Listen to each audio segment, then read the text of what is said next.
Hello, government students. This is Mrs. Politsky, and I have your notes for Chapter 11, Section 2, the Cabinet Department and Independent Agencies. So, as we go along here, we're going to talk a little bit about the Cabinet and some of these different executive departments. There are roughly 15 of these, and so we're going to kind of go through some of these and talk a little bit about them.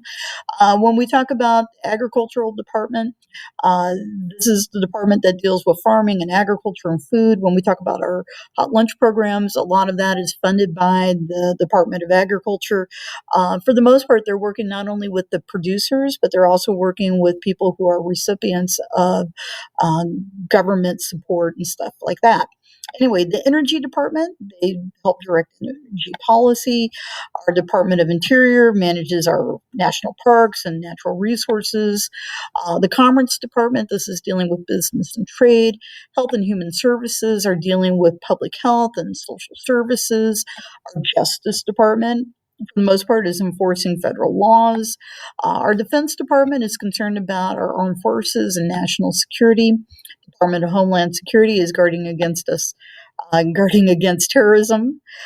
Labor Department, basically looking out for workers and safety in the workplace. Education Department is providing assistance to schools. Housing and Urban Development is addressing the needs for housing within our country. The State Department is conducting our foreign policy. Transportation Department is managing our mass transit, our roads, air travel. The Treasury, for the most part, is managing our monetary resources. And finally, Veterans Affairs obviously is looking after our veterans who have served our nation. So all of these are very important departments. We're going to talk about three individuals here: Frances Perkins, Lavoro Cavazzo, and Robert Weaver, and kind of their contributions to the executive agencies and cabinets here. So the members of George Washington's original cabinet were some of his most important advisors. For the most part, they were a small collection of people. This would include guys like Thomas Jefferson and Alexander Hamilton. But for the most part, they were managing just a few cabinet positions. We had basically a Secretary of War, a Secretary of the Treasury, Secretary of State, and for the most part, a Secretary of Maritime or Commerce for the most part. Anyway, today our cabinet members are typically administrators of a very large bureaucracy. In selecting their cabinet heads, a president must balance political, social, and finally management considerations. We want to have people that are going to be leading up these departments that have certain skills and talents within the areas, or maybe a certain level of expertise. The first African American cabinet member was Robert Weaver. He was appointed by Lyndon Johnson back in the 1960s to head up a newly created department called Housing and Urban Development. The first woman to be appointed a cabinet head was Frances Perkins, who became the basically the Secretary of Labor under FDR during the height of the 1930s. And then our first Hispanic cabinet member was Lorio Cavazio, who was the Secretary of Education under George H.W. Bush. All right. So, cabinet members, some of the characteristics of our members, how they're nominated, how they're confirmed.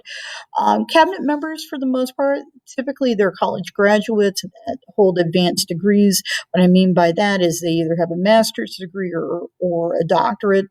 A lot of these are people who are leaders within their field. So, if they are in the field of business or industry or law or education or science, we're picking the cream of the crop to lead these departments up. As far as picking our cabinet members, a president will typically go through a process of drawing up a list of candidates after they've consulted some of their campaign advisors and congressional leaders or members of certain interest groups.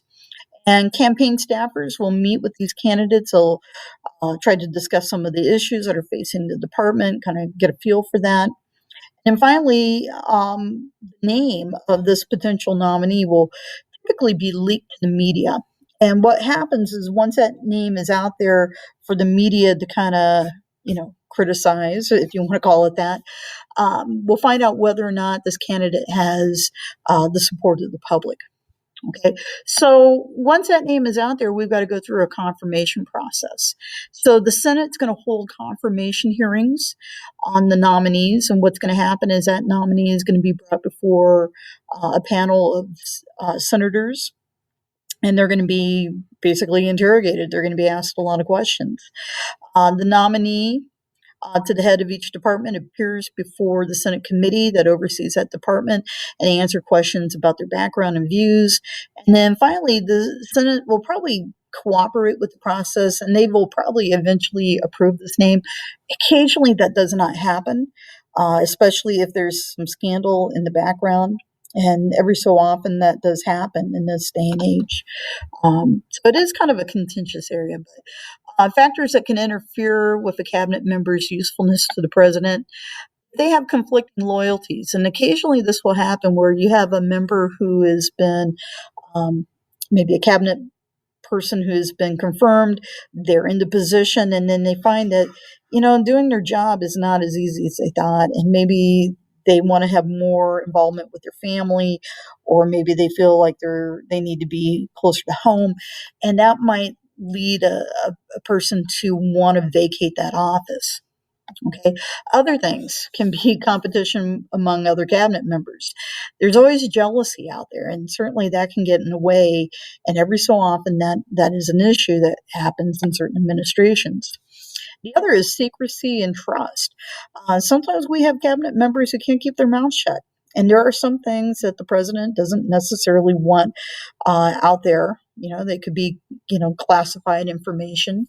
And if you can't trust a person, that person might be asked to resign their cabinet post. All right. Thank you very much.